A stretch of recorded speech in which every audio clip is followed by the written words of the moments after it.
প্রত্যেক বছর এই দিনটার জন্য অনেক অপেক্ষায় থাকি। শুধু আমি না, যাদবপুর ইউনিভার্সিটিতে সংস্কৃত ডিপার্টমেন্টে যারা পড়েছে, যারা পড়ছে, বর্তমানে আমি প্রাক্তনী। ২ বছর আগে এমএ পাশ করে গেছি। যথারীতি ফোন এসেছে, "দিদি এসো।" নিজেকে এখানে প্রাক্তনী বলে মনে হয় না। বিভাগের দাদা-দিদিরা এতটা ভালোবেসে আপন করে নেয়। অনুষ্ঠানে কয়েকটা মুহূর্ত ক্যামেরাবন্দি করেছিলাম, তোমাদের সাথে শেয়ার করলাম। দেখে জানিও কেমন লাগে।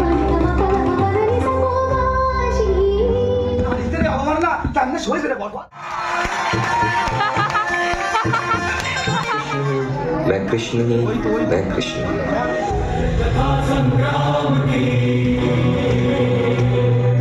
আমি মা ছিলাম। আমি আমার বিয়ে করতে যাচ্ছি।